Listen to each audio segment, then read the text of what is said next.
ඉතින් මම හිතන්නේ සිංහල සිනමාවේ කාලීන මාතෘකාවක් තමයි අද තිරගත වෙන්නේ.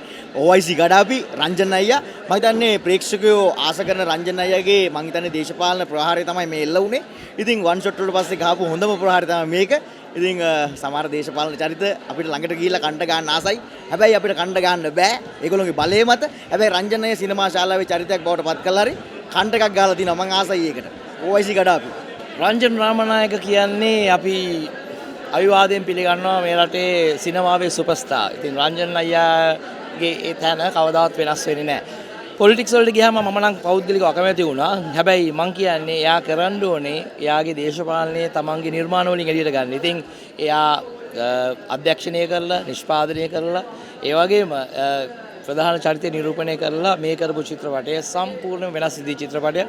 ඉතින් මේ චිත්‍රපටයට සම්බන්ධ වෙච්ච ශිල්පීනුත් එහෙමයි.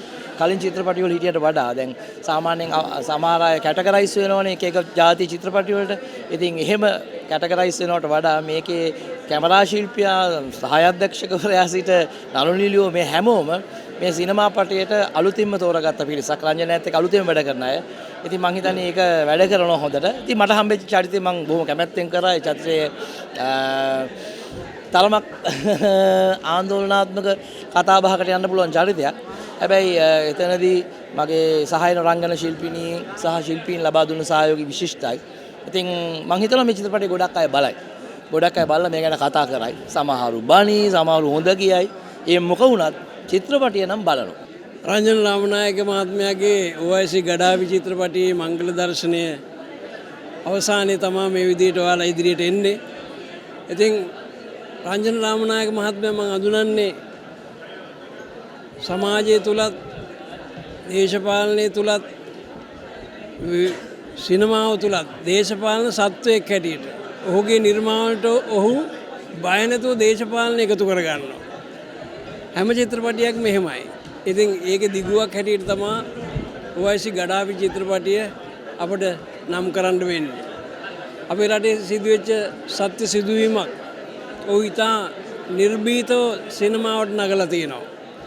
ඇත්තටම ඒක කරන්න හොඳ කොන්දක් තිබිය යුතුමයි. ගොඩනෙකුට මේ නිර්මාණය මේ විදිහට කරන්න බෑ. ඒක මම ඇත්තටම කියනවා. ඒ වගේම තමයි මේ චිත්‍රපටයේ මම කිරිහොඳා මුදලාලිගේ චරිතය නිරූපණය කරන්නේ.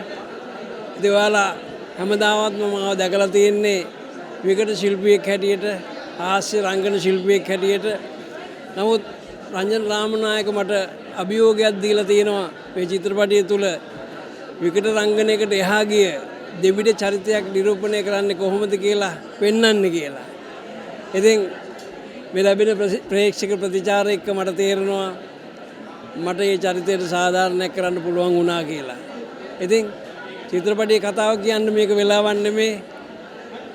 චිත්‍රපටය බලන්න එන්න.